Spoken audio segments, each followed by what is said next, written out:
Number ओम नारायण नमस्कृत्य नरं चैव नरोत्तमं देवीं सरस्वतीं व्यासं तदूजयमुदीरयतं करोति भाषां कमलद्वैतगिरिं तत्कृपात्तमहं वन्दे परमानन्दमाधवं निगमकल्पतरोर्गणितं फलं सुखं घातं तद्रवसंयुतं पिबत भागवतं करसमालयं भूषो रसिका विभावगाः व्यासं वसिष्ठनमस्कारं सत्यपुत्रं कर्मशं पराशरात्मजं वन्दे सुगतातं तपोनिधिं व्यासाय विष्णुरूपाय व्यासरूपाय विष्णवे नमो वै ब्रह्मनिधये वासिष्ठाय नमो नमः ओं श्री परमात्मने नमः ओं नमो भगवते वासुदेवाय। दशम स्कंध अध्याय 89। बर्तमान तीन देवता परीक्षा सरी जाए सिद्धांत होगा जे भगवान विष्णु होती सर्वश्रेष्ठ। तापर कौन हम देखा शुद्ध उवाच इत्येतत् मुनितनयास्य पद्मबन्ध पीयूषं भवभयवित् परस्य पुंसः शुश्लोकं श्रवणपुटैः पिबत्यभिघ्नं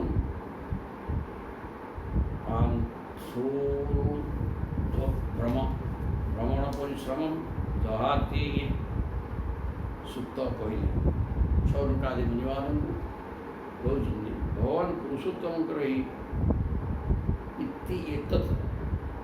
मुनि तनय अश्य पद्म बंध पीयूषम पुरुषोत्तम कवच कीर्ति अर्था जन्म मृत्युरूपी संसार भय दूर कर दिए।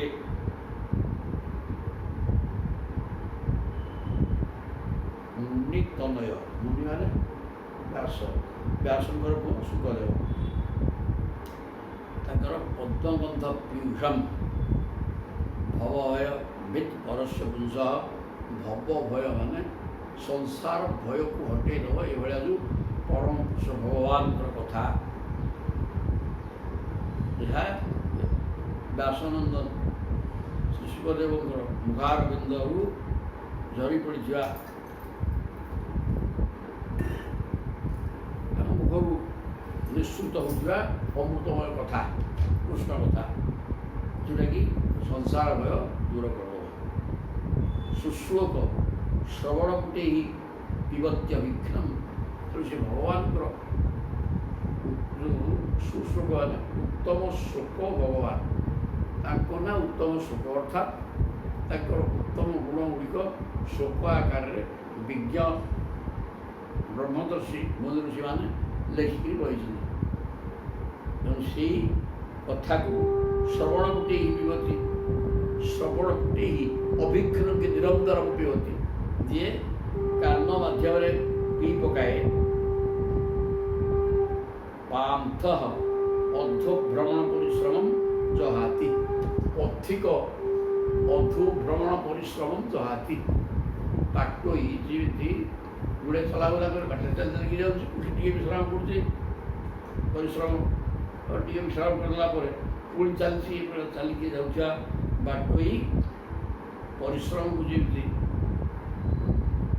विश्राम द्वारा परिश्रम को दूर कर दिए सेमती ये संसार रूपक संसार मार्गे परिभ्रमण कर पथिक माने गृहस्थाश्रम भितर गति कर सर्वजन सब लोक गुड़ाक कर्णपुटे ही सुखदेवंकर मुख जे श्रुत हरिकथा कान शुणिकी सदा सर्वदा शुणिले कौन हम संसार भय नाश एवं संसार भितर गति कर दुख दुर्दशा होता व्यक्ति मानकर क्रांति दूर हो संसार चिंता कर छटपट होता जंत्रणा व्यक्ति मान जंत्रणा दूर हो मन प्रफुल्लित हम भगवत कथा शुणिले प्रधान जिन ये सदा यहाँ बड़ जिन श्रवणटा को सदा बेले मुख्य भाव कहुई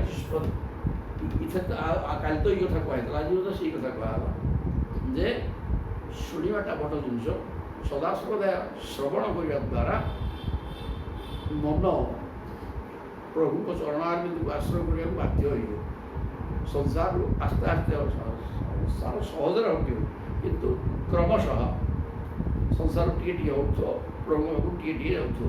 ଇଭେନ୍ ଯାଉ ଯାଉ ଯେତେବେଳେ ଭଲକିରି ବୁଝିଯିବ ପାଠ, ସମ୍ପୂର୍ଣ୍ଣ ସଂସାର ଛାଡ଼ି ହେଇଯିବ। ଏଇଟା ହେଲା ପାଠଟା ଶ୍ରୀ ଶୁକବାଚ। ଏକଦା ଦ୍ୱାରାବତ୍ୟାନ୍ତୁ ବିପ୍ରପତ୍ନ୍ୟଃ କୁମାରକଃ ଜାତମାତୃ ଭୁବଂ ସୃଷ୍ଟ୍ୱା ମମାର କିଳ ଭାରତ। ସୁଖଦେବ କହୁଛନ୍ତି, ଏ ଭାରତ ଭରତ ବଂଶ ଶ୍ରେଷ୍ଠ ପରୀକ୍ଷିତ ମହାରାଜ, ଏକଦାକି ଦିନକର କଥା, ଦ୍ୱାରକାପୁରରେ ବିପ୍ରପତ୍ନ୍ୟା କୁମାର, ବ୍ରାହ୍ମଣଙ୍କର ପତ୍ନୀ, ତାର ପୁଅ ଜାତମାତ୍ର ଭୁବଃ ସ୍ପୃଷ୍ଟ୍ୱା, ଜନ୍ମ ହେଲା କ୍ଷଣି ପୃଥିବୀକି ସ୍ପର୍ଶ କରନ୍ତେ ମମାର କିଳ, ମରିଯାଉଥିଲେ। ବ୍ରାହ୍ମଣର ପୁତ୍ରୀ, ବ୍ରାହ୍ମଣର ପୁଅ। ବିପ୍ରହ ଗୃହୀତ୍ୱା ମୃତକଂ ରାଜଦ୍ୱାରି ଉପାଧାୟ ସହ ଇଦଂ ପ୍ରବାଚ ବିଳପନ୍ ଆତୁରହଣ ଦୀନମାନସଃ। ପିଲା ମରିଯିବା ପରେ ରଜାଙ୍କ ଦୋଷରୁ, ରଜା ଯଦି ପାପୀ ହେବ ତ ପ୍ରଜାମାନଙ୍କର କ୍ଷତି ହେବ, ଅମଙ୍ଗଳ ହେବ।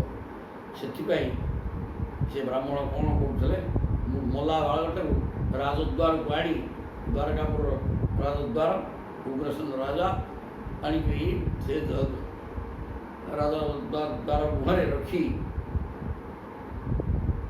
ବିଳପନ ଆତୁର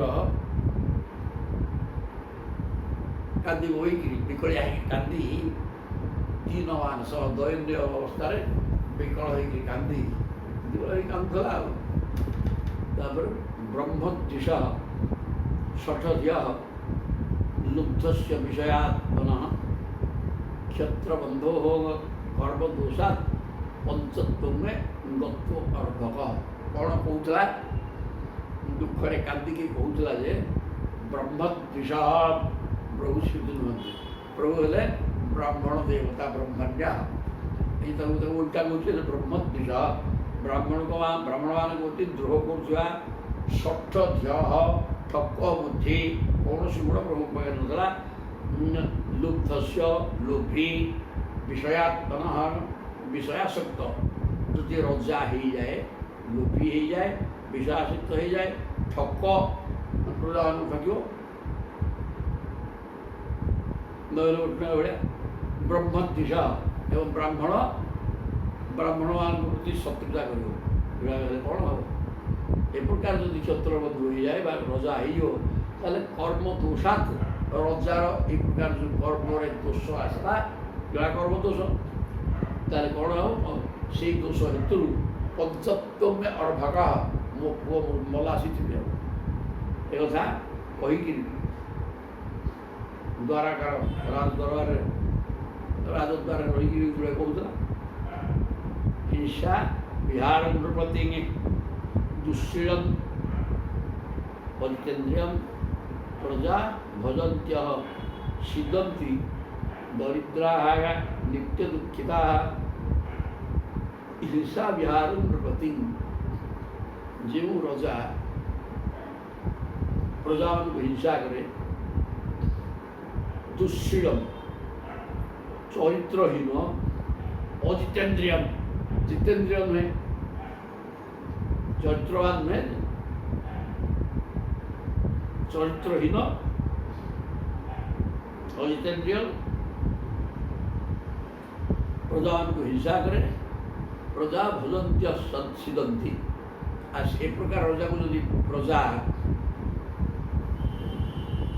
প্রজাঙ্কর প্রজা মানে এ প্রকার রাজার এই অসৎগুণ সম্পন্ন রাজাঙ্কর প্রজা মানে নিশ্চয় হলে কষ্ট পাইবে।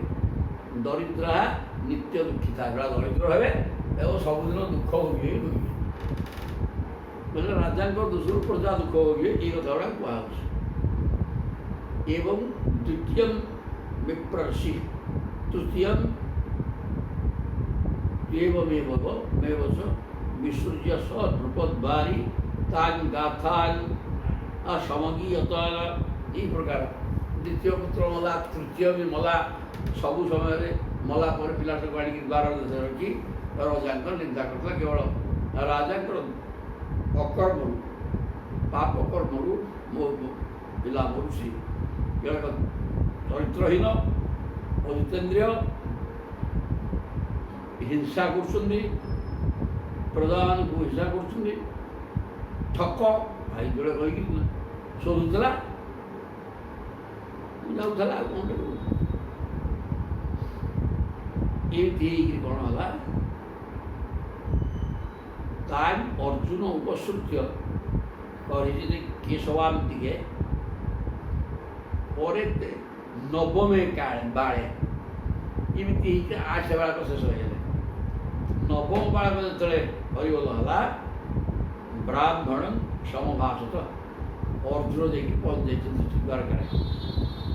ତାଇ ଅର୍ଜୁନ ଉପସୃତ୍ୟ ଅର୍ଜୁନ ତା ପାଖକୁ ଗଲେ, କରିଛି କେଶବାନ୍ତିକେ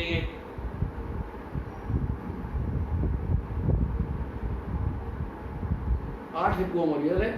ନବମ ପୁତ୍ର ମରିଯିବାରୁ ବ୍ରାହ୍ମଣ ରାଜଦ୍ୱାରକୁ ଆସି ପୂର୍ବ ପରି କହିବାକୁ ଲାଗିଲା।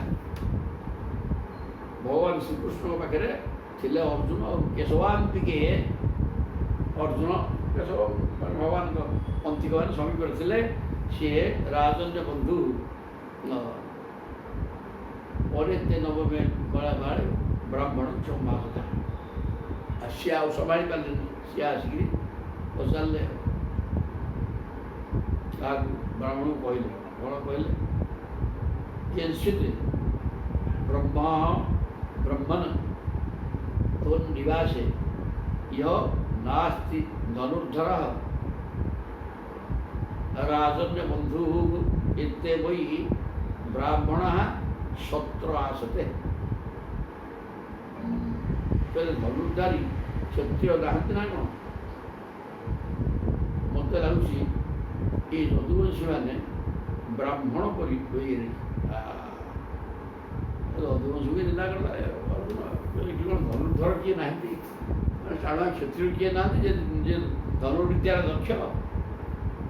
କିଏ ଆସିକି ପୁଅକୁ ମାରିଦେଉଛି, ସେ ତାକୁ ଜଗିକିରି କେମିତି ମାରୁନାହାନ୍ତି ବା ଧରୁନାହାନ୍ତି?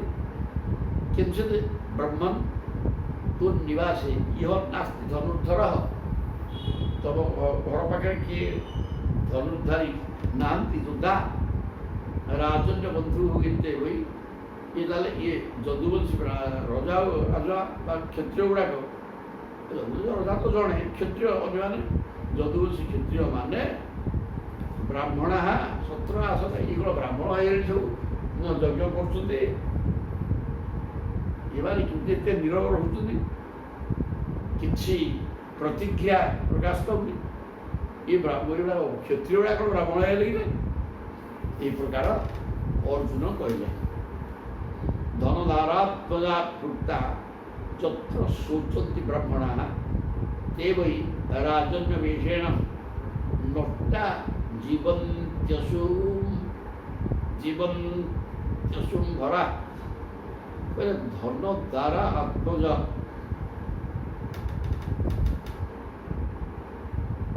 आत्मजा पुत्रा यत्र शोचन्ति ब्राह्मणा। स्त्री पिला देखिए ब्राह्मण मैंने दुख रोचती शोचती ब्राह्मणा ये वही राजन्य विषेण आसी से राज्य राजा गुड़ाक राजकीय वेश परिवार सीना पिंधा सी नाटुआ पिला नटा जीवन चेसुंभरा चुथा नाटक नाट्य अभिनय रजा अभिनय करुवा भाया ये अभिनयकारी उठी उठी राज्य भितर ब्राह्मणटा सुरक्षित नहला तार धन संपत्ति स्त्री पिला सब सुरक्षित न रही ये रजा माने कौन से रजाटा नाट्रे जो रजा आती सेमती गोटे कौन सबजा पिंधिक रजा खाली बच्ची रजा पालन ठीक नहला ब्राह्मण मान दुख भोगिले ତାହେଲେ ସେ ରଜା ନୁହଁ। ଏ ପ୍ରକାର ଅର୍ଜୁନ କହି ଅହମ୍ ପ୍ରଜା ବାଗ୍ ଭଗବାନ ରକ୍ଷିଷ୍ୟେ ଦୀନୟୋଃ ମନିସ୍ତ୍ରୀୟର୍ନ ପ୍ରତିଜ୍ଞୋସ୍ତ୍ରୀ ପ୍ରବେକ୍ଷେಗೆ ହତ କଳମଷ।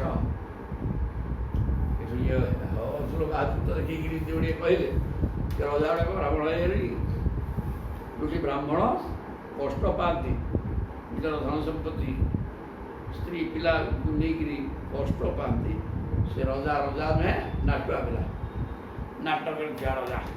ତେଣୁ ମୁଁ କ'ଣ କରିବି? ଅହମ୍ ପ୍ରଜା ବାଗ୍ ଭଗବାନ ରଖିଛି।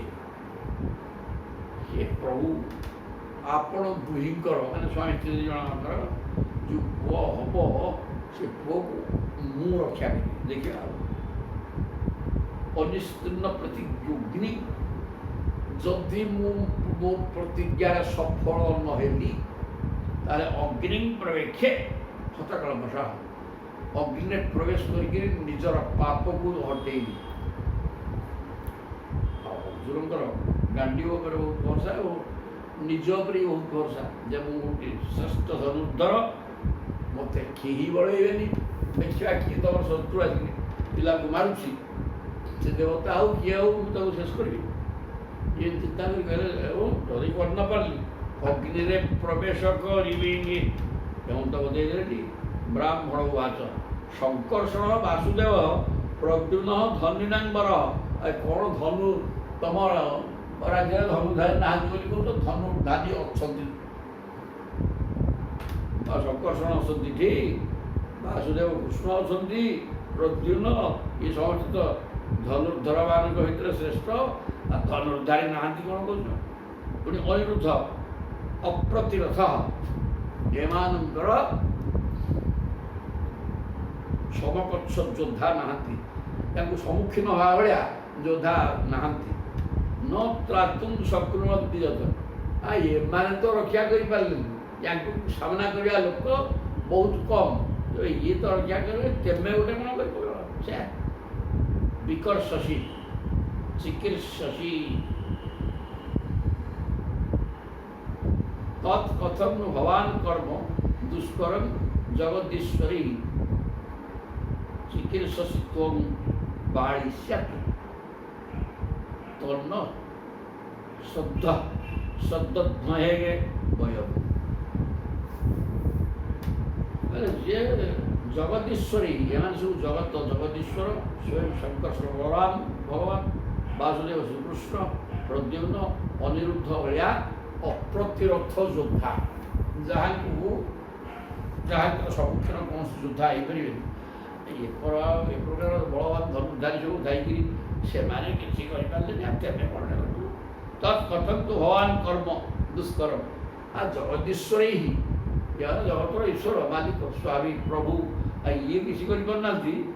ଚିକିତ୍ସସି ତ୍ୱଂ ବାଳିଷ୍ୟାତ୍, ତୁମେ ମୂର୍ଖ, ତୁମେ ଜଣେ ଅର୍ଜୁନକୁ ଦେଲା ଚଟକଡ଼ି, ଗୋଟେ ମୂର୍ଖଟାକିରା। ତୁମେ ଯିଏ ଯୋଉଠି ଭଗବାନ, ଏମାନେ ଜଗଦୀଶ୍ୱର, ଏମାନେ କିଛି କରିପାରୁନାହାନ୍ତି, ତେମେ ମହାମୂର୍ଖ, ତୁମେ ତୁମେ କ'ଣ କରିପାରିବ? ତନ୍ନ ସଦ୍ଧ୍ମହେ ବୟମ୍, ତମ କଥାରେ ମୁଁ କିଛି ତାକୁ ବିଶ୍ୱାସ କରିପାରୁନି। ଦେବତାମାନେ ପାରିଲେନି, ଇଏ ଅର୍ଜୁନ ମାନେ ପାରିବ ନା? ହବନି। ଅର୍ଜୁନ ବାଚ ନାହଂ ଶଙ୍କର୍ଷଣ ବ୍ରହ୍ମଂ ନ କୃଷ୍ଣ କାର୍ଷ୍ଣିରେବ च ଅହଂ ବା ଅର୍ଜୁନୋ ନାମ ଗାଣ୍ଡୀବଂ ଯସ୍ୟ ବିଧମ୍। ତାଙ୍କର ଅହଙ୍କାର ଆଉ ଟିକେ 2-4 ଇଞ୍ଚ ବଢ଼ିଗଲା। କେମିତି? ମୁଁ ଶଙ୍କର୍ଷଣ ନୁହଁ, ହେ ବ୍ରାହ୍ମଣ, ମୁଁ ଶଙ୍କର୍ଷଣ ଭଗବାନ ନୁହଁ, କୃଷ୍ଣ ନୁହେଁ, କି କାର୍ଷ୍ଣି କୃଷ୍ଣଙ୍କର ପୁଅ ପ୍ରଦ୍ୟୁମ୍ନ ଅନିରୁଦ୍ଧ ବତେଇଲ, ସେ ପ୍ରକାର ମୁଁ ନୁହେଁ। ମୁଁ ହେଉଛି ସ୍ୱୟଂ ଅର୍ଜୁନ, ଯାହା ହାତରେ ଗାଣ୍ଡୀବ ଅଛି, ଯସ୍ୟ ବୈଧନୁ। ଗାଣ୍ଡୀବ ଉପରେ ଅର୍ଜୁନଙ୍କର ବହୁତ ଭରସା, ଗାଣ୍ଡୀବଧାରୀ ଅର୍ଜୁନ ହେଉଛି ମୁଁ, କୃଷ୍ଣ ନୁହେଁ କି ବଳରାମ ନୁହେଁ କି କୃଷ୍ଣଙ୍କ ପୁଅ ନୁହେଁ। ମାମ ମସ୍ତା ମମ ବ୍ରହ୍ମଂ ବୀର୍ଯ୍ୟଂ ତ୍ର୍ୟମ୍ବକତୁଷଣଂ मृत्युं विजित्य प्रधने आनस्येते प्रजा प्रदां प्रभु मान अवमंस्ता मम हे ब्रह्मन मत असम्मान करनी वीर्यं त्र्यंबक मु भगवान त्र्यंबक मान शिव शंकर को खुशी करदा भलिया शक्ति मो पाखे अच्छी कर तो शिव सहित युद्ध करी पाशुपत अस्त्र से खुशी सी मत देते शिव को युद्ध खुशी कर दी मृत्यु विजित्य आवश्यक पड़े मृत्युर सामना करके तम पुओ को मुझे देवी व्यस्त न तो मुझे मरबी आ कौन करता एवं विश्रमितो विप्रह फाल्गुनेन वरंतप जगाम सुगृहं प्रीतः पार्थवीर्यं निशामयम्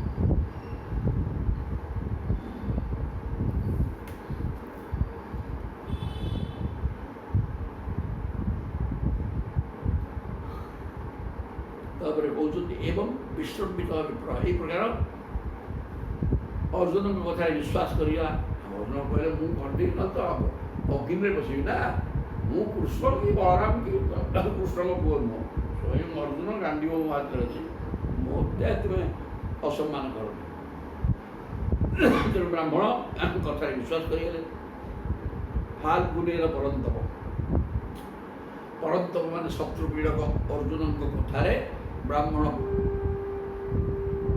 विश्वास करी जगाम सुगृह प्रीत खुशे घर फेरीगले पार्थ विजय निशामयन पार्थ मान अर्जुन पराक्रम को चिंतन करी अर्जुन पराक्रमी से अर्जुन पराक्रम को मन मन चिंतन करके खुशी ब्राह्मण घर पड़े प्रसूति काल आसन्ने भारतीया द्विजसप्तम पाहि पाहि प्रदान मृत्यु हो इत्याहार्जुन मात्र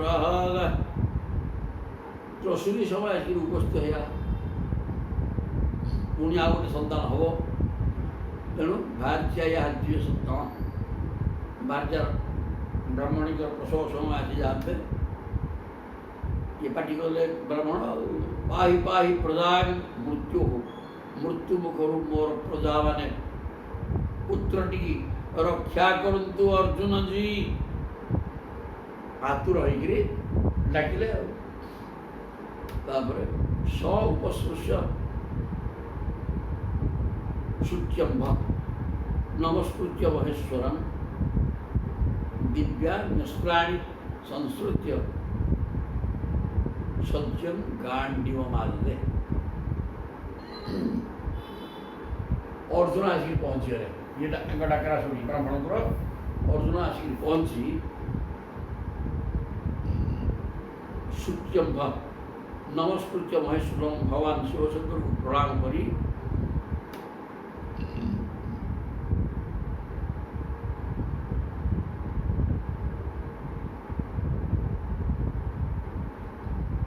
पानी आनिक आचमन कले एवं शिवशंकर को स्मरण करी दिव्यास्त्र द्वारा दिव्यास्त्र संस्कृत दिव्यास्त्र को स्मरण कले आस आनिक गांडीव घर दिव्यास्त्र को लुचिले घर में दिव्यास्त्र बसई कौन कले निर्णत श्रुतिकागारम सरई नानास्त्र योजित घरटा को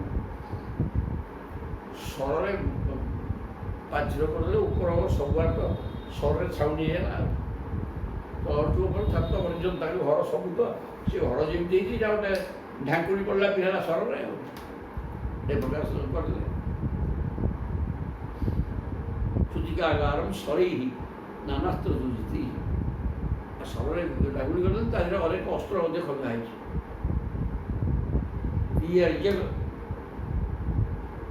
ऊर्ध्वमद पार्थ चकार सरपंजरम अध ऊर्ध्व सब सब पार्श्व सर गोटे पंज सरपंजरम पंजुरी तैयारी कर पंजुरी भितर जो छुआ ସେମିତି ସରଳ ପଦୁରୀ କରିଦେଲେ ତା ଭିତରୁ କିଏ ଯିବାର ନାହିଁ। ଘରୁଟା କିଏ ଶୁଆ ହେଇଗଲା, ପଦୁରୀ ଭିତରେ ଶୁଆ ରହିଲା ଘର ଚଲିଲା। ତତ କୁମାର ସଞ୍ଜାତ ବିପ୍ରପତ୍ନ୍ୟା ରୁଦନମୁହୁ ସଦ୍ୟୋ ପଦର୍ଶନମାପେ ଦେगे सशरीरः विहाय च ततः कुमारः सञ्जातः। तापर तार गोटे पुत्र जन्म, ब्राह्मणीकर पुत्र जन्म है विप्रपत्न्या रुदनमुहु पिला जन्म है चढ़ी आगंती रुदन होगी से रुदन गला सद्य अदर्शन आपेदे तापर हठात पड़ा आउ क्रंदन नहीं कि पुओ नहीं सशरीर विहायसा अर्जुन देखुं कहीं नौनी कि किसी नहीं सी कहीं नपा लोक दिशुनी पिलाटा आकाश में उड़ी उड़ी चलला। अर्जुन कहले भल तो सर गर्व कर ये कुआड़े कौन भितर ये बाहर कि भितर तो छिद्र नहीं ये बाहर कि कौन उड़ी उड़ी शून्य गला कौन ये अवस्था। तापरे तदाह विप्रह विजय वेनेन्द्र कृष्ण सन्निधौ मौढ़्यम पश्यत मम जोहम श्रद्धते क्लीबपत्थनम।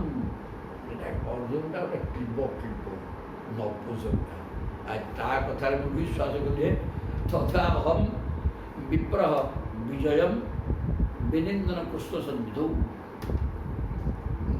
विजय विजय शब्द अर्थ अर्जुन अर्जुन को कृष्ण निकट में निंदा करने लगे। तापर ब्राह्मणी गोटे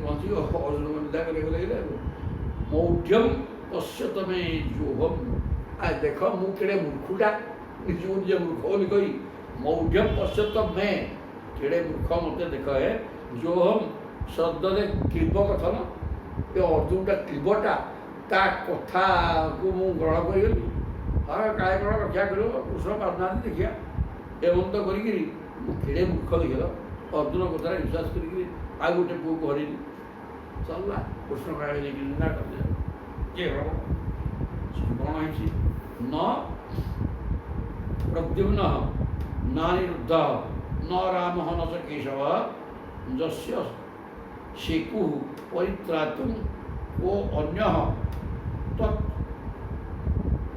तद्वितेश्वर प्रद्युम्न अनिरुद्ध बलराम एवं भगवान कृष्णचंद्र जो जस्य शिकु परित्रातुम जो पिला उद्धार करने समर्थ ही ना ये कौन अर्जुन बा उद्धार करता मुझा कथार ठीक अर्जुनम मुषावादम ठीक आत्मश्लाघिनो धनु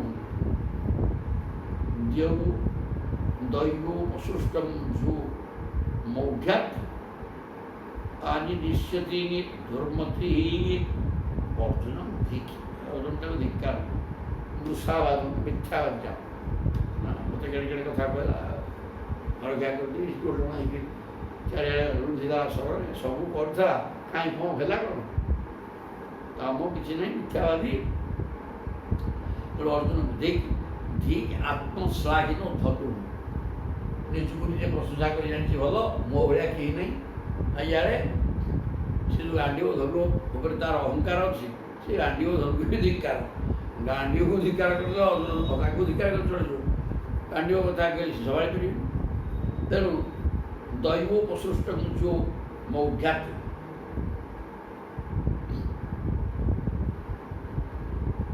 दुर्मति କିଏ କହୁଛନ୍ତି ସେଇ ପୁଅକୁ କାଳେ ଫେରେଇ କହୁଛନ୍ତି ପୁଅକୁ ଫେରେଇ ଆଣି ମୌଢ୍ୟା ଆନି ନିଶ୍ଚତି ଦୁର୍ମତି ଏ ଦୁଷ୍ଟ ବୁଦ୍ଧି ଅର୍ଜୁନ ବୁଦ୍ଧିମାନ ନୁହଁ ଖରାପ ବୁଦ୍ଧି ଇଏ ଦୈବ ଯାହା କରିବାକୁ ଚାହୁଁଛି ସେଇଆ ହିଁ ହେବ ଆଉ ଇଏ ଯାଇକି କ'ଣ ଫେରେଇ ଆଣିବ ଅସମ୍ଭବ କଥା ଇଏ ନୁହଁ ଏବଂ ଶବତି ପ୍ରସୌ ବିଦ୍ୟାମାସ୍ଥାୟ ଫାଲ୍ଗୁନ ଯଦୌ ସଞ୍ଜମନାନ୍ ଆଶୁ ଯତ୍ରାସ୍ତେ ଭଗବାନ ଯମ। ଆଉ ଅର୍ଜୁନକୁ ନିନ୍ଦା କଲେ ତାଙ୍କ ଗାଣ୍ଡୀବ ଧନକୁ ନିନ୍ଦା କଲେ ଭଗବାନଙ୍କ ସାମ୍ନାରେ ସିଏ ଆଉ ସମ୍ଭାଳନ୍ତି ମିଥ୍ୟାବାଦୀ କାପୁରୁଷ କ୍ଲିବ ଏ ଯୋଡ଼େ କହିଲେ ଅର୍ଜୁନକୁ ସମ୍ଭାଳି ତେଣୁ ସିଏ ଧାଇଁଲେ ଠିକ୍ କରି ଦେଖିବା ବିଦ୍ୟା ମାସ୍ତାୟ ଫାଲ୍ଗୁନା ତାଙ୍କ ପାଖରେ ସବୁ ପ୍ରକାର ବିଦ୍ୟା ଥିଲା ଅନ୍ତର୍ଧ୍ୟାନ ବିଦ୍ୟା ବି ଥିଲା ତେଣୁ ଆକାଶରେ ଜମ ଆଳକୁ ଯିବାକୁ ବ୍ୟବସ୍ଥା କଲେ ଯଯୌ ସଞ୍ଜମନୀପୁର ଯମଙ୍କ ରାଜଧାନୀ କୁହାଯାଏ ସଞ୍ଜମନୀପୁର ଚାଲିଲେ ଯତ୍ରାସ୍ତେ ଭଗବାନ ଯମ ଯେଉଁଠି ଭଗବାନ ଯମଙ୍କ ରାଜଧାନୀ ସଞ୍ଜମନୀପୁର ଅର୍ଜୁନ ଅନେକ ସିଦ୍ଧି ତାଙ୍କ ପାଖରେ ଥିଲା ଆକାଶରେ ଉଡ଼ିକି ପଳେଇଲେ ସଞ୍ଜମନୀପୁର ବିପ୍ରାପ୍ତ୍ୟ ମଚକ୍ଷାଣ ତତଃ ଐଦ୍ରିଂ ଅଗାତପୁରୀଙ୍ଗି ଆଗ୍ନେୟିଙ୍ଗି ନୈಋତିଙ୍ଗି ସୌମ୍ୟାଙ୍ଗି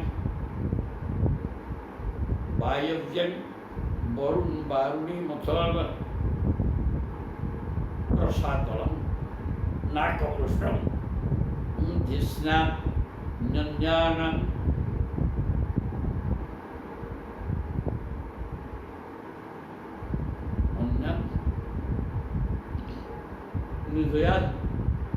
ଉଦାୟୁଧ ଆୟୁଧକୁ ଧରିକି ନା ଧନୁରେ ସହ ଯୋଚା ହେଇଛି ଶତ୍ରୁ ମିଳିଲା ଥୋ କରିଦେବ এই প্রকার ହେଇକିରି ବିପ୍ରାପତ୍ୟ ପାଚକ୍ଷାଣ ବିପ୍ରସ୍ୟ ଅପତ୍ୟ ବ୍ରାହ୍ମଣଙ୍କର ପୁଅଟାକୁ ଖୋଜିକିରି ଆଗ ଗଲେ ଯମପୁରକୁ ସେ ପାଇଲେନି ତେଣୁ ଐନ୍ଦ୍ରି ତାପରେ ଇନ୍ଦ୍ରଙ୍କ ପାଖକୁ ଗଲେ କିଛି ନାହିଁ ଇନ୍ଦ୍ର ଅଗ୍ନି ନାହିଁ ଯମ ତ ସରିଛନ୍ତି ବୁଲିଲେ ସେଠୁ 10 ଦିଗ ଆଉ ନୈಋତ୍ୟ ଦିଗକୁ ଗଲେ ବରୁଣ ବାୟୁ ସବୁଆଡ଼େ ବୁଲିଗଲେ 10 ଦିଗ ବୁଲିଗଲେ ତାପରେ ରସାତଳକୁ ପାତାଳରେ ପଶିଲେ ସ୍ୱର୍ଗକୁ ଉଠିଲେ ସବୁଆଡ଼େ ଘୁରିଲେ ଆଉ ଜିଷ୍ଣାନି ଅନ୍ୟାନି ଉଦାୟୁଧ ଆଉ ଯୁଆଡ଼େ ମାନେ ସାରା ପୃଥିବୀ ଚତୁର୍ଦ୍ଦଶ ବ୍ରହ୍ମାଣ୍ଡ ବୁଲିଗଲେ ପିଲା ଦେଖିବା ପାଇଁ କ'ଣ କରିବେ ସେଠୁ ତତଃ ଅଲବ୍ଧ ଦ୍ୱିଜସୁତଃ ନିସ୍ତୀର୍ଣ୍ଣ ପ୍ରତିଶ୍ରୁତଃ ଅଗ୍ନିଂ ବିବିଷୁ କୃଷ୍ଣେନ ପ୍ରତ୍ୟୁକ୍ତଃ ପ୍ରତିଷେଧତା ତତଃ ଅଲବ୍ଧ ଦ୍ୱିଜସୁତଃ ଯେତେ ଯୁଆଡ଼େ ବୁଲିଲେ ଚତୁର୍ଦ୍ଦଶ ବ୍ରହ୍ମାଣ୍ଡ ବୁଲିଗଲେ ସବୁ ଦିଗପାଳଙ୍କ ପାଖକୁ ଗଲେ କେଉଁଠି ପିଲାଟାକୁ ଦେଖିଲେ ସିନା ତା କାହାକୁ ମାଇକି ଆଣି କ'ଣ କ'ଣ ପିଲା ଗୋଟେ ନାହିଁ କେଉଁଠି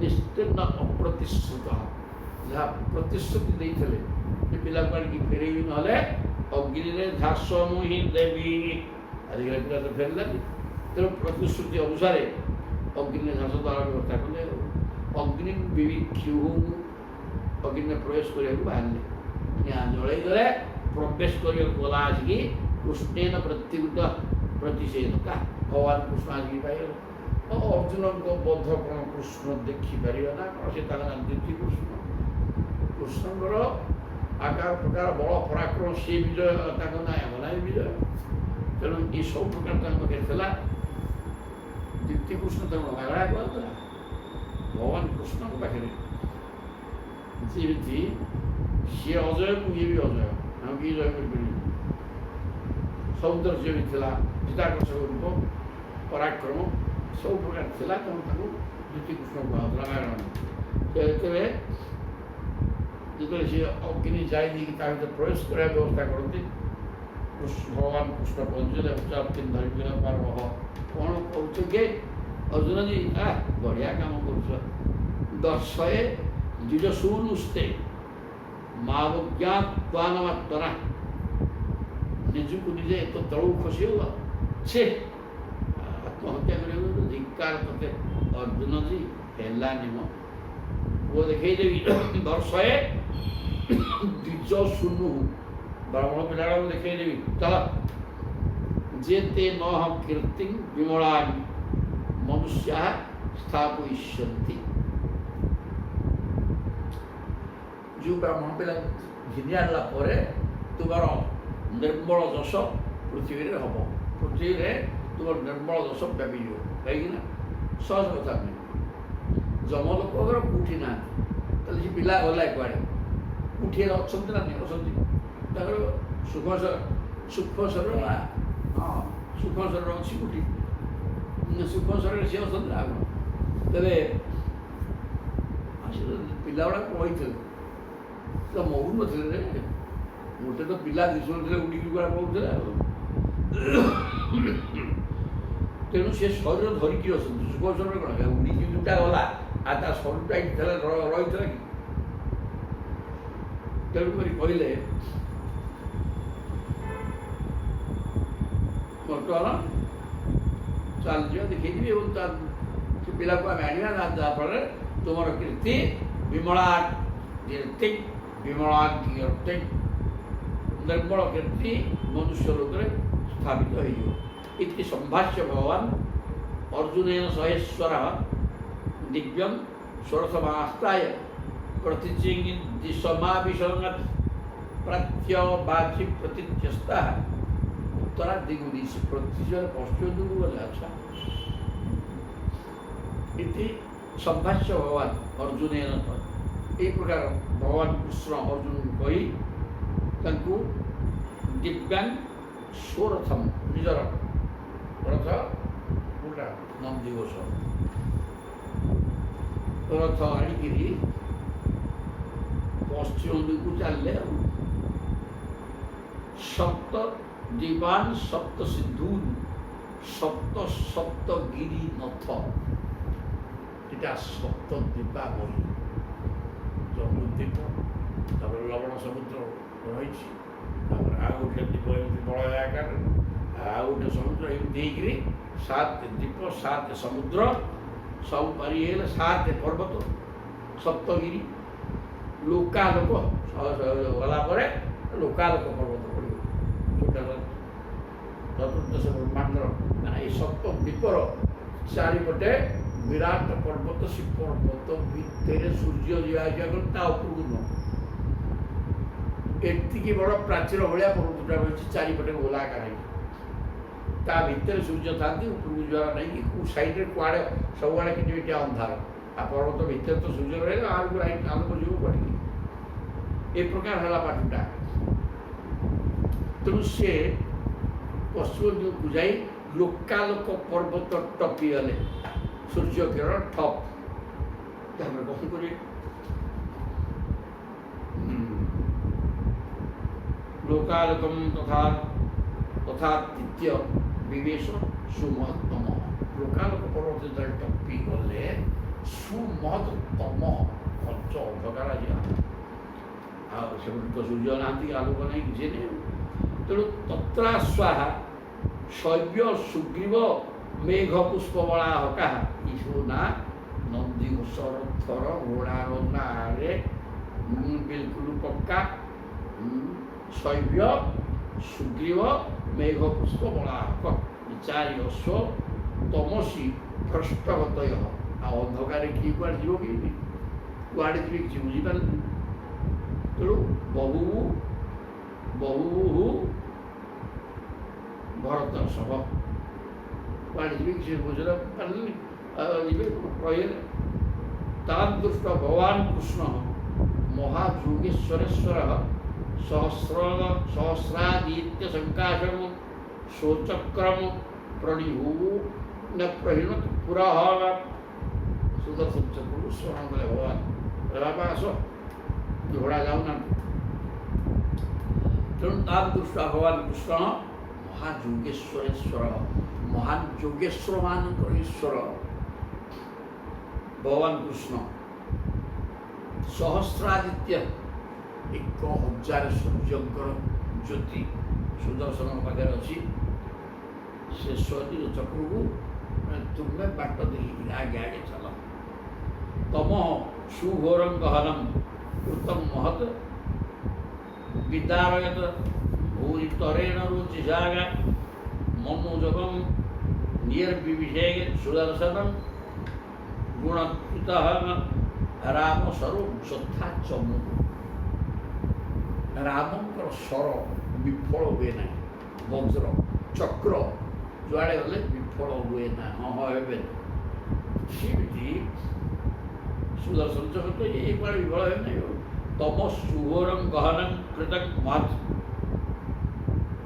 ସୁଘୋର ମହତ୍ତମ ଅତି ଘୋର ମାନେ ଭୟଙ୍କର ଘଞ୍ଚ ଅନ୍ଧକାର ବିଦାରୟ ଅନ୍ଧକାରକୁ ହଟେଇ ଦେଇ ସୁଦର୍ଶନ ଆଗେ ଚାଲିଲେ। ସହସ୍ର ସୂର୍ଯ୍ୟଙ୍କର ଜ୍ୟୋତି ଗୋଟେ ସୂର୍ଯ୍ୟ ତ ସମ୍ଭାଳି ହେଉନି। ସେ 1000 ସୂର୍ଯ୍ୟଙ୍କର ଜ୍ୟୋତି ସେଠି ଅଛି। ତେଣୁ ସିଏ ଆଗରେ ଅନ୍ଧକାରକୁ ହଟେଇକିରି ବିଦାରୟ ଅନ୍ଧକାର ଛାତି ଚିରି ଆଗେଇ ଚାଲିଲେ। ଭୂରି ତରେଣ ରୁଚିସା ପ୍ରଚୁର ଜ୍ୟୋତି ପ୍ରକାଶ କରି ଅନ୍ଧକାରର ବକ୍ଷ ଚିରିକିରି ଆଗେଇ ଚାଲିଲେ। ମନୋଜବଂ ନିର୍ବିବିଷେ ସୁଦର୍ଶନ ମନୋଜବଂ ଗତି କ'ଣ କହ ନା ମନୋଜବଂ ମାରୁତ ତୁଲ୍ୟ ବେଗମ୍ ଜିତେନ୍ଦ୍ରିୟಂ ଜ୍ଞାନବତାଂ ବରିଷ୍ଠମ୍।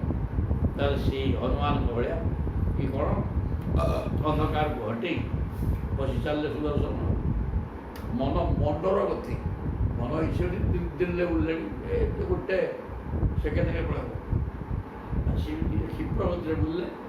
ଗୁଣ ଚାଲିଲେ ଗୁଣଚ୍ୟୁତ କେମିତିକା ନା ଗୁଣ ମାନେ ଜିଆ ଧନୁର ଜିଆଟା ଦୌଡ଼ିଟା ତା ଦେହରୁ ରାମଙ୍କର ସ୍ୱର ଯଦି ବାହାରି ପଡ଼ିଲା ସିଏ ଯେମିତି ବିଫଳ ହୁଏ ନାହିଁ। ସୁଦର୍ଶନ ତ ଠିକ୍ ସେଇଆ। ସୁଦର୍ଶନ ତେଣୁ ବିଫଳ ହେଲେନି ଚାଲିଲେ ଅନ୍ଧକାର କାଟିକି। ଦ୍ୱାରେଣ ଚକ୍ରାନୁପଥେନ ଉତ୍ତମ ପରମ୍ପରಂ ଜ୍ୟୋତି ଜ୍ୟୋତି ଅନନ୍ତ ପାରಂ ସମଶ୍ରୁମାనం ପ୍ରସମୀକ୍ଷ ଫାଲ୍ଗୁନଃ ପ୍ରତାରିତାକ୍ଷ ଅପି ଅକ୍ଷିଣୀ ଉଭେ। ଦ୍ୱାରେଣ ଚକ୍ରାନୁପଥେନ ଉତ୍ତମ। ଏହିପରି ଭାବରେ ସୁଦର୍ଶନ ଚକ୍ର ଦ୍ୱାରା ପ୍ରବର୍ତ୍ତିତ ମାର୍ଗରେ ଚାଲି ରଥ ଯାଇ ଅନ୍ଧକାରର ଅନ୍ତିମ ସୀମାରେ ପହଞ୍ଚିଗଲା। ଚକ୍ରାନୁପଥେନ ଉତ୍ତମ ଚକ୍ର ଯୁଆଡ଼େ ମାଡ଼ି ଚାଲିଲେ ରଥ ତା ପଛେ ପଛେ ମାଡ଼ି ଚାଲିଲା ଯାଇକିରି ପରମ୍ପରମ୍ ଜ୍ୟୋତି ଅନନ୍ତ ପାରମ୍ ଅସୀମ ମାର୍ଗ ଅତିକ୍ରମ କରି ଯାଇକିରି ସମଶ୍ରୁମାనం ପ୍ରସମୀକ୍ଷ ଫାଲ୍ଗୁନଃ ଯାଇକି ଦେଖିଲେ ଆଉ ଗୋଟେ ଜ୍ୟୋତିର୍ମୟ ପୁର ବ୍ୟାପକ ପରମ ଜ୍ୟୋତି ସ୍ୱୟଂ ପ୍ରଭୁ ବିରାଜମାନ କରିଛନ୍ତି। ପ୍ରଭୁ ଯେଉଁଠି ଅଛନ୍ତି ସିଏ ତ ଜ୍ୟୋତିର ମାଲିକ ଆଉ ତେଣୁ ସେଠି ଜ୍ୟୋତି ବାହାରୁଛି ଆର ଅନ୍ଧକାର ସରିଗଲା ଜ୍ୟୋତିର୍ମୟ ପୁର ଦେଖିଲେ ଅର୍ଜୁନ ସେଇ ପରମ ଜ୍ୟୋତିକୁ ଚାହିଁପାରିଲେ ନାହିଁ। ଆଉ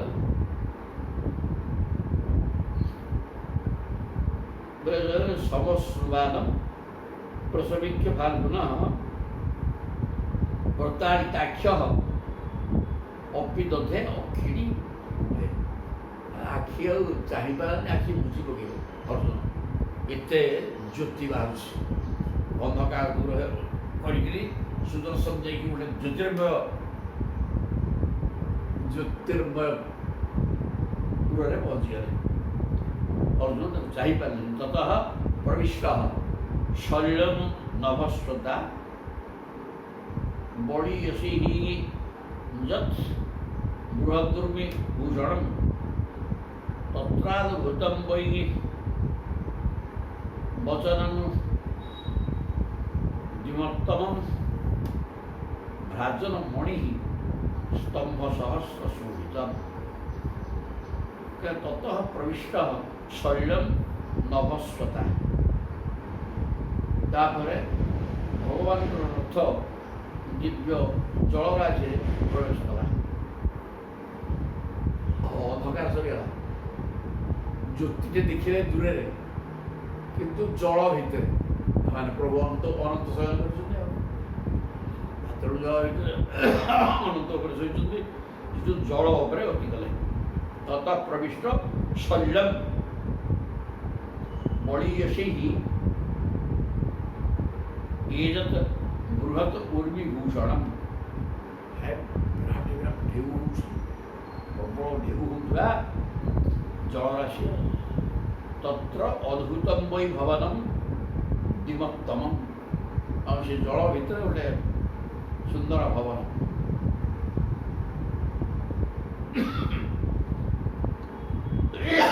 ଗୋଟେ ସୁନ୍ଦର ନଅର ତିଆରି ହେଇଛି। ସେଇ ରାଜନଅର ହଜାର ହଜାର ମଣି ନିର୍ମିତ ସ୍ତମ୍ଭ, ମଣିମୟ ସ୍ତମ୍ଭ, ଭବନଂ ଦିମତ୍ତମଂ ଭ୍ରାଜନଂ ମଣିସ୍ତମ୍ଭ ସହସ୍ର ଶୋଭିତ। ହଜାର ସଂଖ୍ୟକ ମଣିମୟ ସ୍ତମ୍ଭ ଗୋଟେ ସହରକୁ ଦେଖିଲେ, ନଗର ଜଳ ଭିତରେ ଦେଖିଲା ପରେ ହେଲା କ'ଣ ନା ତସ୍ମିନ୍ ମହା ଭୀମମନନ୍ତମଦ୍ଭୁତଂ ସହସ୍ର ମୂର୍ଧନ୍ୟ ଫଣା ମଣି ଦ୍ୟୁଃ ବିଭ୍ରାଜମାନଂ ଦ୍ୱିଗୁଣ ଲୁଣେକ୍ଷଣଂ ସୀତାଚଳାଭଂ ଶ୍ରୀକଣ୍ଠ ଶୁଭମ୍। ସେଇ ନଅର ଭିତରେ ମଣିମୟ ସ୍ତମ୍ଭ ସବୁ, ବିରାଟ ଭବନ, ତା ଭିତରେ ଭଗବାନ ଶେଷଦେବ ବିରାଜମାନ କରିଛନ୍ତି। ଶେଷଦେବ ଅନନ୍ତ, ତାଙ୍କ ନାଁ ଶେଷଦେବ। ତେଣୁ ଅନନ୍ତ ଭଗବାନ ସେଠି ବିରାଜମାନ କରିଛନ୍ତି। ତସ୍ମିନ୍ ମହାଭୀମ, ଅତି ଭୟଙ୍କର, ଅନନ୍ତ ଅଦ୍ଭୁତ, ଅଦ୍ଭୁତ ଭାବରେ ଅନନ୍ତ ଭଗବାନ ସେଠି ବିରାଜମାନ କରିଛନ୍ତି। ଅନନ୍ତ ମାନେ ଅନନ୍ତ ବାସୁକି ତକ୍ଷକ ଏସବୁ ନାଗଙ୍କର ନାଁ ଅନନ୍ତ ନାଗ। ସହସ୍ର ମୂର୍ଧନି, ତାଙ୍କର ହଜାର ମୁଣ୍ଡ, ତା ଦେହରେ ହଜାର ଫଣା, ତା ଦେହରେ ସବୁ ମଣି ରହିଛନ୍ତି। ସେ ମଣି ଦେହରୁ ଚ୍ୟୁତି ବାହାରିକି ସେଠି ଆଲୋକ ହେଉଛି। ବିଭ୍ରାଜମାନଂ ଦ୍ୱିଗୁଣ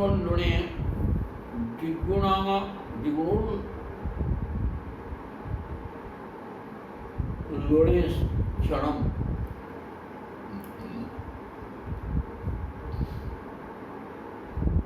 ଆଖି ଗୁଡ଼ିକ ଭୟଙ୍କର ଦିଶୁଥାଏ।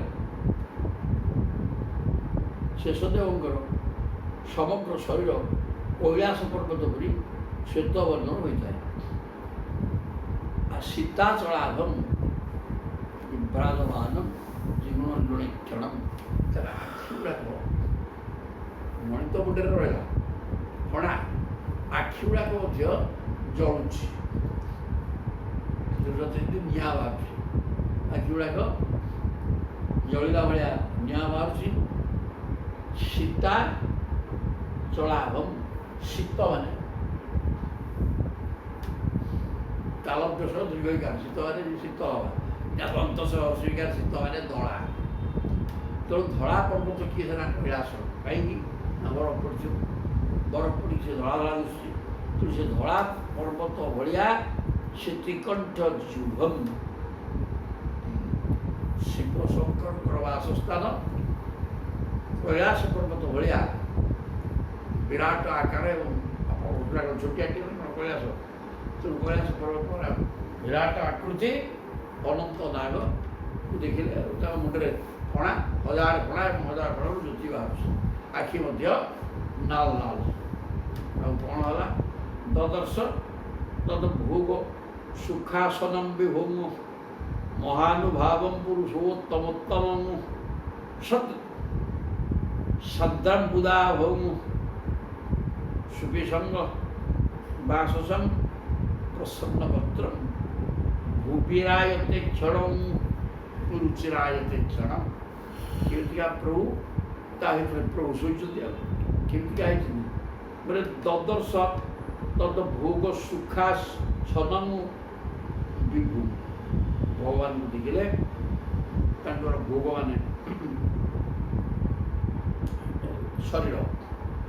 ଶରୀରକୁ ଚେକା ଆକାରରେ ରଖିଦେଇକି ପ୍ରଣାମ ଟେକିଛନ୍ତି ଆଉ ସେଇ ଚକା ଉପରେ ପ୍ରଭୁ ଶୋଇଯାଇଛନ୍ତି ଆଉ ମହାନୁଭାବମ ପୁରୁଷୋତ୍ତମୋତ୍ତମମ ପରମ ପୁରୁଷ ପୂଜ୍ୟ ପରମାତ୍ମୁକ୍ତିଦାହୃତ। ତେଣୁ ସତ୍ ଅସତର ଉର୍ଦ୍ଧ୍ୱରେ ରହିଛନ୍ତି ପରମ ପୁରୁଷ ଭଗବାନ, ସେ ହେଲେ ପୁରୁଷୋତ୍ତମ, ସେ ପୁରୁଷୋତ୍ତମ ସେଠି ଶୋଇଯାଇଛନ୍ତି। ସାନ୍ଦ୍ରମ୍ ବୁଦାର ସାନ୍ଦ୍ରମ୍ ଅମ୍ବୁଦାଭମ୍ ଅମ୍ବୁଦ ମାନେ କ'ଣ କିରେ ଅମ୍ବୁଂ ଦଦାତି ଅମ୍ବୁନି ଅମ୍ବୁଂ ଦଦାତି ଇତି ଅମ୍ବୁଦ ମାନେ ସେ ଜଳ ପ୍ରଦାନ କରିଗଲେ ମେଘ। ଅମ୍ବୁଦ ମାନେ ମେଘ ସାନ୍ଦ୍ର ଘଞ୍ଚ ଅନ୍ଧକାର ହେଇକିରି ମେଘ ଉଠାଏ କଳା କିଟିକିଟି ମେଘ। ସେ କଳା କିଟିକିଟି ମେଘ ଭଳିଆ ଆଭା ମାନେ କାନ୍ତି ତାଙ୍କର ଅର୍ଥାତ୍ କାଳିଆ କାହ୍ନୁ କଳା ପ୍ରଭୁ ଶ୍ୟାମ ସୁନ୍ଦର ମେଘ ଭଳିଆ ଶ୍ୟାମଳ ବର୍ଣ୍ଣ ଆଉ ସୁପିସଙ୍ଗ ବାସସଂ ପିଙ୍ଗଳ ବର୍ଣ୍ଣର ବସ୍ତ୍ର ଯେଉଁଠି ପ୍ରଭୁଙ୍କ ରୂପ ବର୍ଣ୍ଣନା କରାଯିବ ଘନ ଶ୍ୟାମ ପୀତବସନ ଏଠି ମଧ୍ୟ ତାହା ପୀତବସନ ପରିଧାନ କରିଛନ୍ତି। ଆଉ ପ୍ରସନ୍ନ ଭକ୍ତର ରୁଚିରା ଏତେ କ୍ଷଣ ମୁହଁଟି ହସ ହସ ଏବଂ ଅତି କମନୀୟ ବିସ୍ତୃତ ହରିଣ ଭଳିଆ ହରିଣର ଆଖି ଯେତେ ବିସ୍ତୃତ ଆଉ କାହାର ନାହିଁ ସେମିତି ହରିଣା ରୁଚିରାୟ ଅତି ମନୋହର ଚିତାକର୍ଷକ ଆୟତ୍ତ ମାନେ ବିସ୍ତୃତ ଆଖି ହାତୀ ଆଖି ଭଳିଆ ନୁହଁ। ତାପରେ ଦେଖିଲେ ପ୍ରଭୁ ଶୋଇଛନ୍ତି ମହାମଣି ବ୍ରାତ କିରୀଟ ଏତିକିରେ ସରିଯିବ ବର୍ଣ୍ଣନାଟା ତମେ କ'ଣ କହିଲେ ମା ମହାମଣି ବ୍ରାତ କିରୀଟ କୁଣ୍ଡଳ ପ୍ରଭା ପରିକ୍ଷେପ୍ତ ସହସ୍ର କୁନ୍ତଳମ୍ ପ୍ରଲମ୍ବ ଚାର୍ପଷ୍ଟ ଭୁଜଂ ଛକୌସ୍ତୁଭମ୍ ଶ୍ରୀବତ୍ସଲକ୍ଷଂ ବନମାଳୟା ବୃତଂ। କେମିତି ଗାଇଛି ରୂପ ମହାମଣି ବ୍ରାତ ସର୍ବଶ୍ରେଷ୍ଠ ମଣି ବ୍ରାତ ମାନେ ସମୂହ ମଣି ସମୂହ କିରୀଟ କୁଣ୍ଡଳ ମଣି ଖଞ୍ଜା ଯାଇଥିବା ମୂଲ୍ୟବାନ ମଣି ଖଚିତ କିରୀଟ ଏବଂ କୁଣ୍ଡଳ ଲାଗିଛି ମୁଣ୍ଡରେ ଗୋଟେ କିରୀଟ ଲାଗିଛି କୁଣ୍ଡଳ ଲାଗିଛି ପ୍ରଭା ପରିକ୍ଷିପ୍ତ ସହସ୍ର କୁନ୍ତଳମ୍ କୁନ୍ତଳ ମାନେ ଚୂର୍ଣ୍ଣ କୁନ୍ତଳ ପୂଜା କଳା କେଶ ଏଇ ଯେଉଁ ମୁକୁଟ ଏବଂ କାନରେ କୁଣ୍ଡଳ ୟାର ଜ୍ୟୋତି ଦ୍ୱାରା କୁଞ୍ଚୁକୁଞ୍ଚିଆ କେଶ ସ୍ପଷ୍ଟ ଭାବରେ ଦେଖାଯାଉଛନ୍ତି। ପ୍ରଲମ୍ବ ଚାର୍ପଷ୍ଟ ଭୁଜମ୍ ଚାରୁ ଯୁକ୍ତ ଅଷ୍ଟଭୁଜ ଚାର୍ପଷ୍ଟ ଭୁଜ ଅତି ଆଦାଲୁ ଲମ୍ବିତ ଲମ୍ବା ଲମ୍ବା ହାତ କେତୁଟା ନା ଅଷ୍ଟଭୁଜ କେତେବେଳେ ପ୍ରଭୃତି ଭୁଜ କେତେବେଳେ ଚତୁର୍ଭୁଜ କେତେବେଳେ ଆଠ ଭୁଜ ଏମିତି ଅଛି ଆମର। ତେଣୁ ଆଠ ଭୁଜିଆ ଇଏ ଆଠ ହାତ ସକୌସ୍ତୁଭମ୍ କୌସ୍ତୁଭମଣି ବିରାଜମାନ କରୁଛି କଣ୍ଠ ଦେଶରେ। ଆଉ ଶ୍ରୀବତ୍ସଲକ୍ଷମ୍ କାଲି ଡେଟ୍ରେ ଦୁଇଟା ମାଡ଼ ଖାଇଥିଲେ ସେ ଭୃଗୁଙ୍କର ପାଦ ଚିହ୍ନ ତାଙ୍କ ନାଁ ଶ୍ରୀବତ୍ସଲକ୍ଷମ୍ ବନମାଳୟା ବୃତମ୍ ଏବଂ ବନମାଳ ଲମ୍ବିଛି କୌସ୍ତୁଭମଣି ସମୁଦ୍ର ମନ୍ଥନରୁ ବାହାରିଥିଲା ସେ କୌସ୍ତୁଭମଣିଟା ବେକରେ ପଡ଼ିଛି। ଇଆଡ଼େ ବକ୍ଷ ଦେଶରେ ଶ୍ରୀବତ୍ସଲାଞ୍ଚନ ମାନେ ଭୃଗୁଙ୍କର ପଦାଘାତ ଚିହ୍ନ ଏ ପ୍ରକାର ହେଇକିରି କିରୀଟ କୁଣ୍ଡଳ ଲାଗିଛି। ସେ ଭୁଜ ଏ ପ୍ରକାର ହେଇକି ସୁନ୍ଦର ଦିଶୁଛନ୍ତି ପ୍ରଭୁ ସୁନନ୍ଦ ନନ୍ଦ ପ୍ରମୁଖ ସ୍ୱପାର୍ଶ୍ୱଦେଇ ତାଙ୍କର ପାର୍ଶ୍ୱମାନେ ପାଖ ଲୋକ ସୁନନ୍ଦ ଏବଂ ସୁନନ୍ଦ ରହିଛନ୍ତି। ଚକ୍ରାଦିବି ମୂର୍ତ୍ତି ଧରି ନିଜାନ୍ତି ଶଙ୍ଖ ଚକ୍ର ଗଦା ପଦ୍ମ ସେସବୁ ଗୋଟେ ଗୋଟେ ମୂର୍ତ୍ତି ହେଇକିରି ଠିଆ ହେଇଛନ୍ତି। ପୁଷ୍ଟ୍ୟା ଶ୍ରିୟା କୀର୍ତ୍ୟ ଜୟା କ୍ଷୀରଧିବି ପୁଷ୍ଟି ଶ୍ରୀ ମାନେ ଲକ୍ଷ୍ମୀ, କୀର୍ତ୍ତି, ଅଜୟ ବହୁତ ନିଜ ଅଜୟ ନା, এই প্রকার ସବୁ ରୁଦ୍ଧି ମାନେ ସମୃଦ୍ଧି, ସମୃଦ୍ଧି ମାନେ ମୂର୍ତ୍ତିବାଦ ହେଇକି ସବୁ ଗୋଟେ ମୂର୍ତ୍ତି ଧରିକି ଠିଆ ହେଇଛନ୍ତି। ଏସବୁ ସ୍ତ୍ରୀଲିଙ୍ଗ ଶବ୍ଦ। ପୁଷ୍ଟି ଶ୍ରୀ ମାନେ ଲକ୍ଷ୍ମୀ, କୀର୍ତ୍ତିଟା ସ୍ତ୍ରୀଲିଙ୍ଗ ଶବ୍ଦ, ଅଜୟା ଅଜୟ ଜୟ ଅଜୟ ତ ପରାଜୟ ହେବେନି, ଏମିତି ସବୁ ସମସ୍ତଙ୍କୁ ସବୁ ସେଠି ରହିଛନ୍ତି ମୂର୍ତ୍ତିମାନ ହେଇକିରି। ନିଷେବ୍ୟମାନମ୍ ପରମେଷ୍ଟିନାଂ ପତି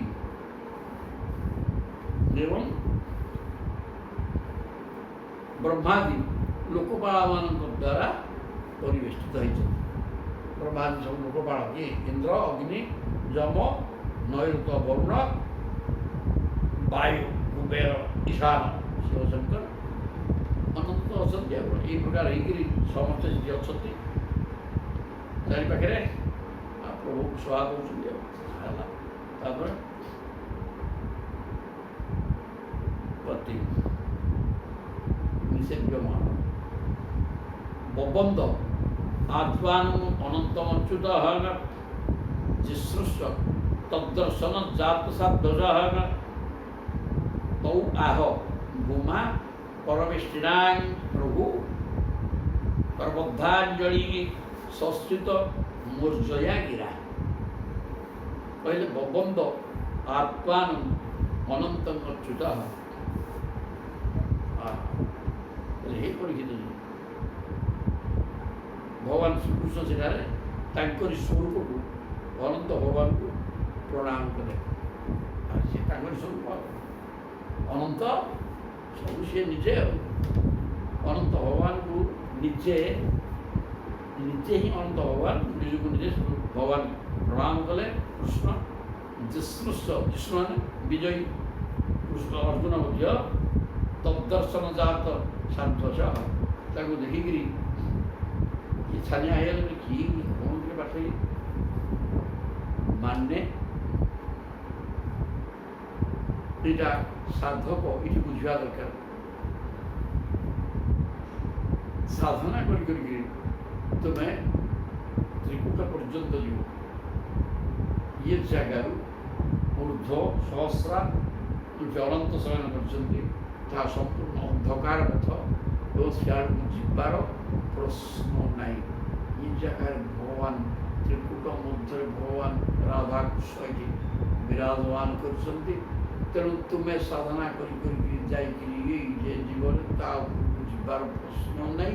ଶିଖିବେ ଯିବ ତାହେଲେ ଯଦି ଭଗବାନ କୃଷ୍ଣ ଇଚ୍ଛା କରିବେ ଯେ ଏଇଟା ସେ ଯାଉ ତାହେଲେ ମୁକ୍ତିର ପଥ এইটা মুক্তির পথ এটি গেলে মুক্তি হয়ে গেল সহস্রার, কিন্তু সেই বাট বন্ধ ত্রিকুট সারে।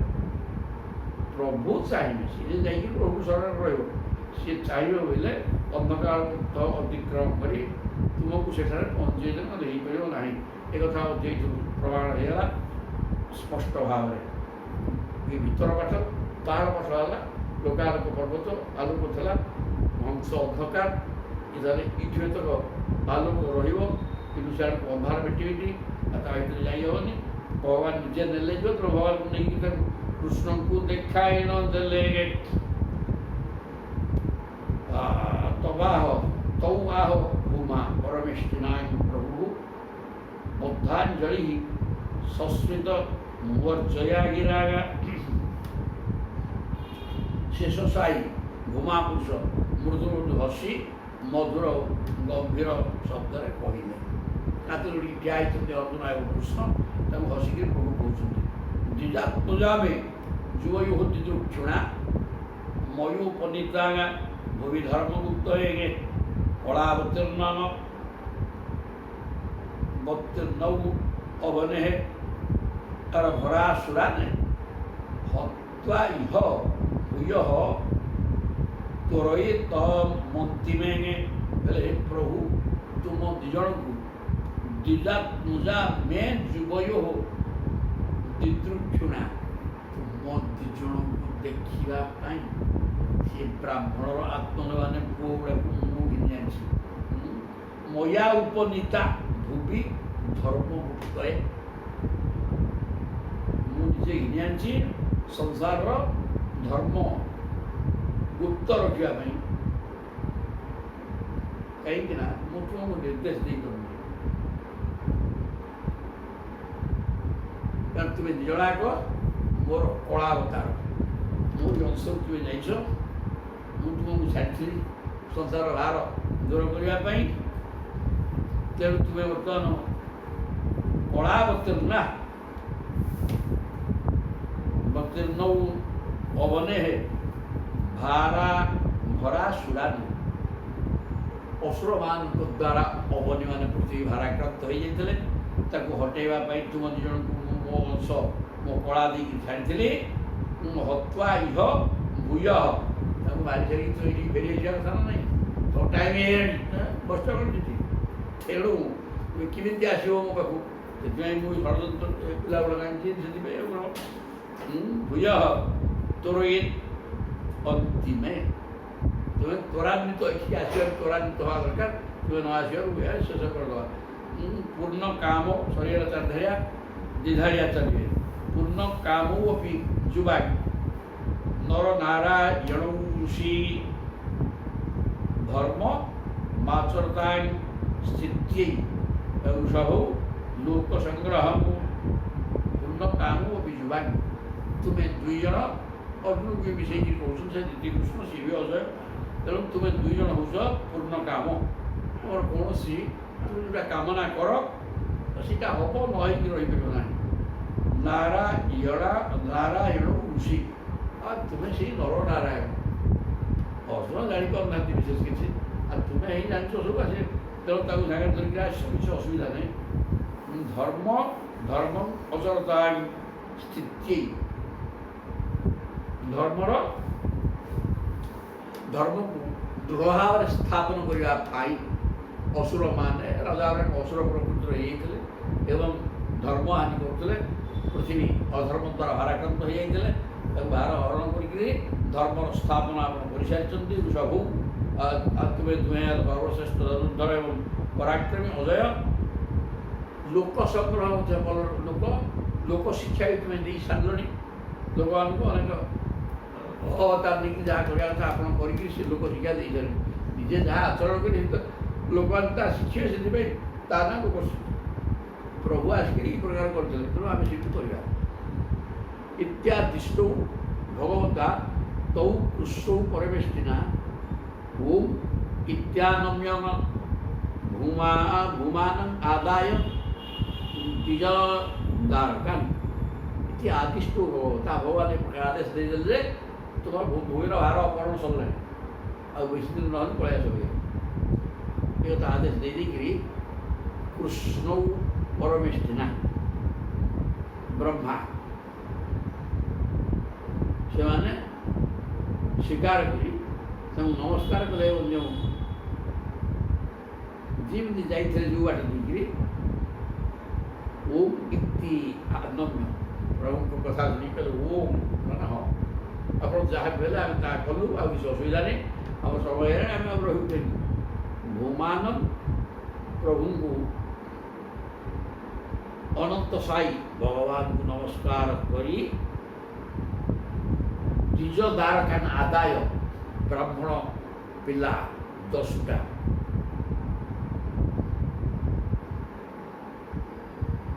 नौटा तो होता 8 9टा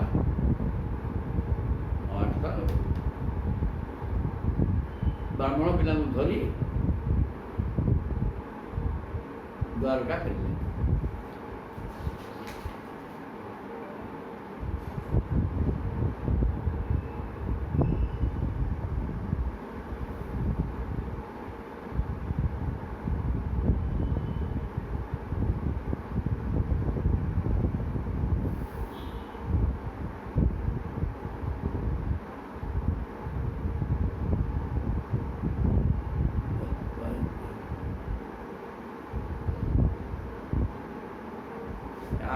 এটা নবম সন্তান তাহলে সব ধরিকি পড়ে আসল 9টা পিলাଙ୍କୁ নিবর্ততাং শোকম ধাম সম্প্রভুষ্টৌ যথাগতম বিপ্রায় দদদু পুত্রান যথা রূপম যথা বয় ଗୋଟେ ବର୍ଷ ପରେ ବର୍ଷେ ବର୍ଷ ପରେ ଗୋଟେ ଗୋଟେ ହେଇଛନ୍ତି ତେଣୁ ସାନ ବଡ଼ ହେଇକି ସବୁ ରହିବେ ଆଉ ତେଣୁ ସେ ତାଙ୍କର ରୂପ ଏବଂ ବୟସ ଅନୁସାରେ ଯିଏ ବଡ଼ ହେବା ଚାହିଁଛନ୍ତି ଏବଂ ରୂପ ମଧ୍ୟ ଯିଏ ମିଳିଥିଲେ ଯଥା ରୂପ ଯଥା ବୟ ସେମାନଙ୍କୁ ଆଣିକିରି ଫେରେଇ ଦେଲେ ବ୍ରାହ୍ମଣଙ୍କୁ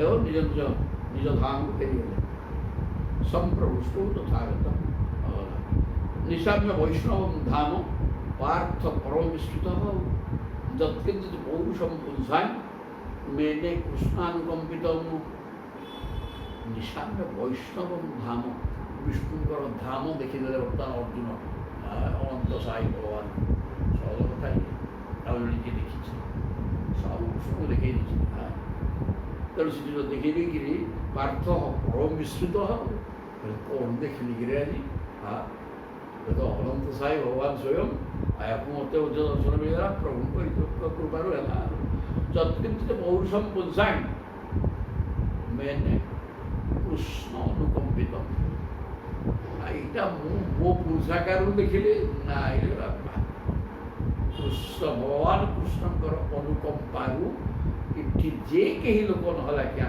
ତାଙ୍କ ଦୟା ହେଲେ ଯାହା କିଛି କରିପାରିବ ନହେଲେ କିଛି ହବ ନାହିଁ ଏ ପ୍ରକାର ଚିନ୍ତନ ଏଠି ଗଲେ ତାଙ୍କ ଦୟା ବିନା ମୁଁ ତ ପ୍ରତିଜ୍ଞା କରିଥିଲି ଯେଉଁ ଆଣିକି ପୁଅକୁ ଦେଲି ସବୁ ମରିଥାନ୍ତି ତାଙ୍କ ଯୋଗୁଁ ସବୁ ହେଲା ନା ଇତି ଦୃଶାନ୍ ଅନେକାନି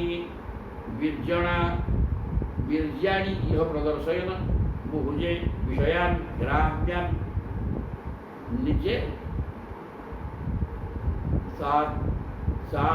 ସାତ୍ୟର୍ଜିତେର୍ ମଖୈଃ ଇତି ଇଦୃଶାନି ଅନେକାନି ବୀର୍ଯ୍ୟାଣି ପ୍ରଦର୍ଶୟନ ଏ ପ୍ରକାର ଅନେକ ପରାକ୍ରମ ଏସବୁ ଛୋଟିଆ କଥା ନୁହଁ ଏମିତି ଅନେକ କଥା ଭଗବାନ କୃଷ୍ଣ ଦେଖେଇକିରି ସମସ୍ତଙ୍କୁ ବୁଝେ ବିଷୟାନ୍ ଗ୍ରାମ୍ୟାନ୍ ସବୁ ବିଚିତ୍ର କଥା ସବୁ ଦେଖେଇଲେ ଯେଉଁଟା ସାଧାରଣ ମାନବ ପକ୍ଷେ ସମ୍ଭବପର ନୁହେଁ ଏବଂ ଗ୍ରାମ୍ୟ ସୁଖକୁ ଭୋଗ କରି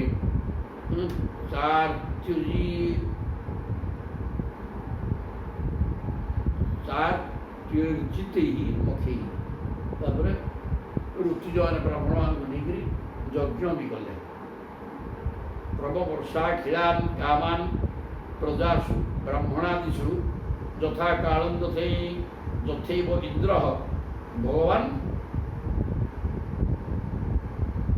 ଶ୍ରୈଷ୍ଟ୍ୟମାସ୍ଥିତଃ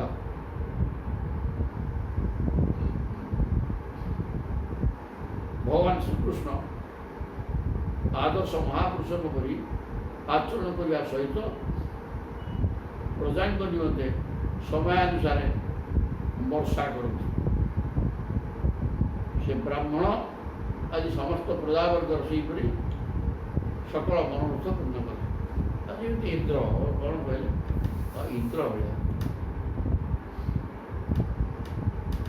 ଭଗବାନ ଶ୍ରୀକୃଷ୍ଣ ଆଦର୍ଶ ମହାପୁରୁଷଙ୍କ ପରି ଆଚରଣ କରିବା ସହିତ ଇନ୍ଦ୍ର ଯେମିତି ମେଘ ବର୍ଷା କରିକି ପ୍ରଜାମାନଙ୍କୁ ପାଳନ କରନ୍ତି ସେମିତି ବ୍ରାହ୍ମଣ ପ୍ରଭୃତି ସମସ୍ତ ପ୍ରଜାମାନଙ୍କୁ ସମସ୍ତ କାମନାକୁ ବର୍ଷା କଲେ ଇନ୍ଦ୍ର ବର୍ଷା କରିକି ଲୋକମାନଙ୍କର ଖାଦ୍ୟ ପାନୀୟ ଯୋଗାଇଲା ଭଳିଆ ପ୍ରଭୁ ସମସ୍ତଙ୍କର କାମନାକୁ ବର୍ଷା କରେ କାହାର କିଛି ପାଇବାର ଇଚ୍ଛା ଆଉ ରହିଲାନି ଯାହାର ଯାହା କାମନା ପ୍ରଭୁ ତାକୁ ବର୍ଷା କରେଇଲେ ଅର୍ଥାତ୍ ସମସ୍ତଙ୍କର କାମନା ପୂର୍ଣ୍ଣ ହୋଇଯାଇଥିଲା ଦ୍ୱାରକାବାସୀଙ୍କର এই ପ୍ରକାର ହେଲା ପାଠ ଇନ୍ଦ୍ର ବର୍ଷା କରି ସମସ୍ତଙ୍କ ମନସ୍କାମନା ପୂର୍ଣ୍ଣ କରା ହୁଏ ହତ୍ୱା ନୃପାନ୍ ଅଧର୍ମିଷ୍ଠାନ୍ ଘାତୟିତ୍ୱାର୍ଜୁନାଦିଭିଃ ଅଞ୍ଜସା ବର୍ତ୍ତୟାମାସ ଧର୍ମସୂତାନିଭିଃ କହିଲେ ହତ୍ୱା ନୃପାନ୍ ଅଧର୍ମିଷ୍ଠାନ୍ ଅଧାର୍ମିକ ରାଜାମାନଙ୍କୁ ଯେଉଁ ରାଜାମାନେ ନର ହୋଇଥିଲେ ମଧ୍ୟ ପଶୁ ଭଳିଆ ଥିଲେ ବା ରାକ୍ଷସ ପ୍ରକୃତିର ଥିଲେ, ପ୍ରଜାପିଳକ ଥିଲେ, ସେ ରାଜାମାନଙ୍କୁ ବିନାଶ କରି ଘାତୟିତ୍ୱା ଧର୍ମସୂତାଦିଭି ଅର୍ଜୁନାଦିଭି, ଧର୍ମସୂତ କିଏ ନା ଯୁଧିଷ୍ଠିର ଏବଂ ଅର୍ଜୁନ, ଏ ଉଭୟଙ୍କର ଯୁଧିଷ୍ଠିର ତ ମୁଖ୍ୟ ନା, ତାଙ୍କ ନାଁଟା ସେଠି ବି ଲେଖାଗଲା ଯେ ଅର୍ଜୁନ ବି ଯୁଧିଷ୍ଠିରଙ୍କ ନିର୍ଦ୍ଦେଶ ମନେ କୁଆଡ଼େ ଯିବେ କି? ଭଗବାନଙ୍କ ନିର୍ଦ୍ଦେଶରେ ଯିବେ, ଯୁଧିଷ୍ଠିରଙ୍କ ନିର୍ଦ୍ଦେଶରେ ଯିବେ। ତେଣୁ ଯୁଧିଷ୍ଠିର ଏବଂ ଯୁଧିଷ୍ଠିର ନିର୍ଦ୍ଦେଶ ଦେଇକରି ମହାଭାରତ ଯୁଦ୍ଧ କରିକି 18 ଅକ୍ଷ ଭଳି ମରିଛନ୍ତି ନା। ତେଣୁ ଯୁଧିଷ୍ଠିରଙ୍କ ଦ୍ୱାରା ଏବଂ ଅର୍ଜୁନଙ୍କ ଦ୍ୱାରା ପନ୍ଦସା ବର୍ତ୍ତୟା ମାସ ଧର୍ମ ସଂସ୍ଥାପନାର୍ଥାୟ ସମ୍ଭବାମି ଯୁଗେ ଯୁଗେ। ଧର୍ମକୁ ଅଧର୍ମ ବଢ଼ିଯାଇଥିଲା, ତେଣୁ ଧର୍ମ ସଂସ୍ଥାପନ କରିବା ପାଇଁ ଯୁଧିଷ୍ଠିରଙ୍କ ଦ୍ୱାରା ଏବଂ ଅର୍ଜୁନଙ୍କ ଦ୍ୱାରା ଏ ଦୁଷ୍ଟନ ପ୍ରତିଭାମାନଙ୍କୁ ବିନାଶ କରି ପ୍ରଭୁ ଧର୍ମ ସ୍ଥାପନ କଲେ। इति श्रीमद्भागवत महापुराण पारमहंस्यां संहितायां दशम स्कन्धे उत्तरार्धे द्विज कुमार आनयनं नाम एकोननवतितमोऽध्यायः 99 साले जय जगन्नाथ। यह आनंदर विषय जे दर्शन सरिवे।